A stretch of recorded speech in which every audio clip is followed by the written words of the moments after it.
Baik, Assalamualaikum warahmatullahi wabarakatuh. Halo anak-anak, bertemu lagi dengan saya Pak Theo. Hari ini kita akan belajar tentang materi listrik statis selanjutnya. Nah, kalau kemarin kalian sudah belajar tentang rangkaian listrik pada seri dan paralel, nah di sini ada rangkaian listrik campuran. Nah, untuk rangkaian listrik campuran ini merupakan gabungan dari rangkaian listrik seri dan paralel. Kalian perhatikan, di sini ada rangkaian, ini namanya rangkaian campuran. Nah, bagaimana cara pengerjaannya? Kalau di sini kalian lihat dulu yang dalam. Nah, ini kalian kerjakan terlebih dahulu. Ini kalian paralel. Lalu, setelah ketemu nilai rangkaian pengganti paralelnya, maka kalian jadikan seri. Di sini ditambahkan, jadi R1 ditambah R paralel itu sama dengan R total atau rangkaian pengganti seluruh hambatan yang ada di sini. Atau yang digambar yang kedua. Nah, ini ada 4 hambatan atau 4 resistor. Nah, ini maka yang paralel kalian kerjakan terlebih dahulu, yang bagian dalam. Setelah itu, kan ketemu rangkaian pengganti paralel. Lalu kalian serikan. Jadi di sini R1 tambah R paralel ditambah R3. Ini kalian jumlahkan saja, maka nanti ketemu rangkaian pengganti totalnya. Oke, sekarang kita akan belajar tentang gaya gerak listrik atau disebut GGL dan tegangan jepit. Jadi di sini ada perbedaan di antara GGL dan tegangan jepit. Rangkaian terbuka ini terdapat GGL. Jadi GGL ini merupakan sumber tegangan ya, atau tegangan dari suatu sumber tegangan sebelum rangkaian listrik ini mengalir. Jadi kata kuncinya GGL ini sebelum rangkaian listrik mengalir. Maka kalau rangkaian listriknya belum mengalir, maka pada rangkaian terbuka. Nah, di sini kan pada rangkaian tertutup ini nanti ada aliran listriknya. Maka tegangan jepit ini merupakan tegangan dari suatu sumber tegangan setelah mengalirkan listrik ya. Kalau GGL sebelum mengalirkan listrik, tegangan jepit setelah mengalirkan listrik. Nah, pada baterai ini dia juga memiliki hambatan. Jadi R kecil ini hambatan dalam sumber tegangan atau hambatan dalam baterai. Sedangkan di luar baterai itu nanti dinamakan hambatan luar. Ya, ini R yang besar ini hambatan luar. Sedangkan R kecil yang ada di dalam baterai ini adalah hambatan dalam. GGL itu nilainya pasti lebih besar daripada tegangan jepit. R kecil itu tadi sudah kita bahas adalah hambatan dalam, R besar adalah hambatan luar. Jadi sebelum mengalirkan listrik, GGL ini adalah tegangan. Jadi pada baterai ini ya, misalnya pada baterai itu tegangannya 12 volt. Ini sebelum arusnya mengalir. Nah, ini disebut GGL. Sedangkan ketika dia sudah dihubungkan saklarnya, ini jadi terhubung, maka aliran listrik akan mengalir. Maka yang terjadi adalah di sini di antara depan kutub-kutub ini ada namanya tegangan jepit. Nilainya pasti lebih rendah daripada nilai GGL. Tegangan jepit itu simbolnya adalah V. Untuk mencari nilai GGL dan tegangan jepit seperti ini ya. Nah, yang ini adalah untuk GGL. E sama dengan I kali R besar plus R kecil. Nah, yang ini VIR ini adalah untuk tegangan jepit. Nah, VIR ini sudah pernah kita pelajari. Tapi kalian perhatikan lagi, sebenarnya GGL ini juga pengembangan dari tegangan jepit ini. E ini kan sama dengan V, satuannya juga volt dan volt. I satuannya ampere, ampere. Sedangkan R ini hambatan ya. Kalau di sini hambatan total karena padangan tegangan jepit ini yang dihitung adalah hambatan total. Nah, sedangkan di sini juga ada hambatan, tapi ada hambatan dalam dan hambatan luar ya. Jadi, untuk mencari GGL pakai rumus yang ini, I sama dengan E per R besar plus R kecil. Rumus ini digunakan dengan syarat baterai atau sumber tegangan itu disusun secara seri.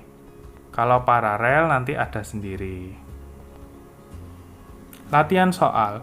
Sebuah hambatan listrik sebesar 11 ohm terhubung ke sumber tegangan 6 volt. Jika sumber tegangan tersebut memiliki hambatan dalam sebesar 1 ohm, berapakah besar tegangan jepit yang dimiliki rangkaian tersebut? Nah, ini diketahuinya kalian tulis dulu. Lalu ditanyanya adalah tegangan jepitnya. Ingat tadi I sama dengan E besar per R besar plus R kecil. Ini untuk mencari I-nya dulu, I total. Lalu kita cari tegangan jepitnya. I sama dengan E per R besar R kecil. Lalu ini kalian masukkan yang diketahui ini. Maka I ketemu 0,5 ampere. Setelah ketemu I totalnya, maka kalian gunakan rumus yang kedua. V sama dengan I kali R. V sama dengan I kali R ini hasilnya 0,5 dikali 11 sama dengan 5,5 volt. Penggunaan energi listrik di sekitar. Nah, di sini ada beberapa hal yang perlu kalian ketahui dulu. Q itu muatan listrik, V itu tegangan listrik, I kuat arus listrik, R itu hambatan listrik, W itu energi listrik. Nah, satuannya W itu bisa joule. Bisa juga satuan lain W itu adalah WH atau watt hour, watt kali hour. Nah, kalau kita menggunakan joule itu pasti nanti T-nya dalam satuan skon. Sedangkan kalau kita menggunakan watt hour, maka T ini nanti dalam satuan jam. Nah, ini asal muasalnya ya. W itu kan sama dengan Q kali V. Q itu muatan, V itu tegangan listrik. Karena dulu kita pernah belajar Q sama dengan I kali T, maka W ketemu V kali I kali T atau fit. Jadi Q yang di sini ini kita ganti I sama T, V-nya tetap, maka W sama dengan fit. Karena V yang di sini ini juga bisa diganti, V kan sama dengan I kali R, VIR. Maka nanti ketemu I rit atau I kuadrat RT. Lalu bisa juga I yang di sini ini diganti V per R, maka nanti W sama dengan V kuadrat per R kali T. Jadi penggunaan energi listrik ini untuk mencari energi listriknya ada 3 ya. Fit, I rit, I kuadrat RT, sama V kuadrat per R kali T. Tergantung nanti yang diketahui dari soal apa, kalian gunakan rumus tersebut. Contoh, sebuah charger HP dengan tegangan listrik 5 volt 2 ampere digunakan selama 10 menit. Berapakah besar energi charger tersebut? Kalian tulis yang diketahui. Nah, ini saya rubah T-nya jadi skon, maka nanti hasil akhirnya harus dalam satuan joule. Tanyakan W, maka jawab W sama dengan fit. Ya, karena diketahui V, I sama T, maka kita pakai rumus yang fit. Nah, ini langsung kalian masukkan yang diketahui, maka hasilnya ketemu 6000 joule. Lalu kalian konversikan ke dalam kilojoule. Ya, 1 kilojoule sama dengan 1000 joule. Nah, ini tinggal balik aja. Kalau dari joule ke kilojoule maka dibagi 1000. Daya listrik ini sama juga, yang diketahui sama seperti tadi. Bedanya P ini sama dengan W per T. W tadi kan kita ketemu ya. Nah, rumus lainnya yang bisa dipakai adalah P sama dengan V per I. V per I itu dari mana? W tadi kan kita ketahui fit kan? V kali I kali T. Nah, ini per T. W itu sama dengan fit, T-nya tetap di bawah. Nah, T per T ini dicoret. Maka ketemu P sama dengan V per I. Begitupun juga dengan tadi, yang I kuadrat RT, T-nya dicoret. Maka P, ini P ya, ketemu I kuadrat R atau iri, bisa. P ketemu lagi, ini P ya, sama dengan V kuadrat per R. T-nya di sini dicoret ya, karena sudah dibagi. Jadi, untuk daya listrik itu ada 4 rumusnya, yaitu P sama dengan W per T, P sama dengan V per I, yang ketiga P sama dengan I kuadrat kali R, yang keempat P sama dengan V kuadrat per R. Satuannya daya listrik itu watt, simbolnya daya listrik adalah P. Latihan soal. Suatu rangkaian listrik yang memiliki hambatan 5 ohm dialiri arus listrik sebesar 25 ampere selama 30 menit. Cara energi yang terpakai dalam satuan WH adalah, kalian tulis yang diketahui. Karena yang diminta adalah satuan WH, maka ini dirubah T-nya ke dalam bentuk jam. Yang ditanya W, maka ditulis. Karena ini yang diketahui R sama I dan T, maka kita pakai W sama dengan irit atau I kuadrat kali R kali T. Jawabnya seperti ini. Maka hasil akhirnya ketemu 1562,5 watt hour. Kita rubah ke kilo. Maka kita bagi 1000 di sini.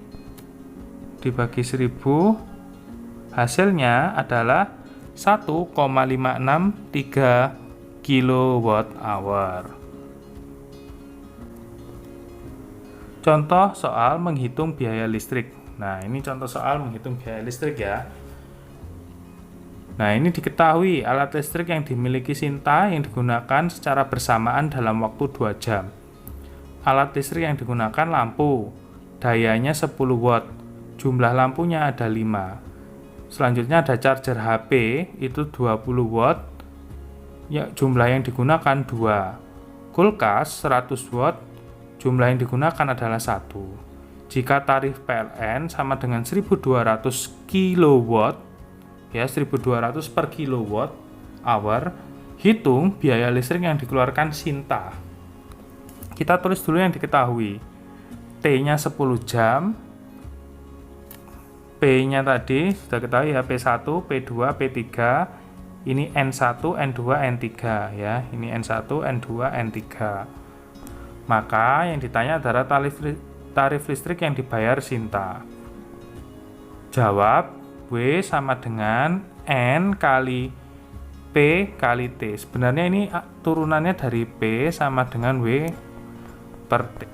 Karena yang ditanyakan adalah W, maka tinggal P kali T. Cuman di sini kan alatnya banyak, maka ditambah N. N di depan ini nanti tinggal menjumlahkan aja ya. Nah, seperti ini. N1 kali P1 kali T1. Barang 1 ya ini, barang 2, barang 3. Maka ketemu 5 kali 10 kali 10 ditambah 2 kali 20 kali 10 ditambah 1 kali 100 kali 10. W maka sama dengan 1900 watt hour. Ingat, ini satuannya masih watt hour, sedangkan tarif PLN itu 1200 kilowatt hour. Maka ini kita konversikan 1900-nya ke dalam bentuk kilo. Hasilnya, energi yang dihasilkan ini adalah 1,9 kilowatt hour. Lalu kita cari biaya listriknya yang harus dibayar sama Sinta. 1,9 kilowatt hour dikali 1200, maka hasilnya adalah yang dibayar Sinta 2280. Demikian pembelajaran hari ini. Bila ada pertanyaan, silakan tanyakan ke grup WA. Saya akhiri. Wassalamualaikum warahmatullahi wabarakatuh.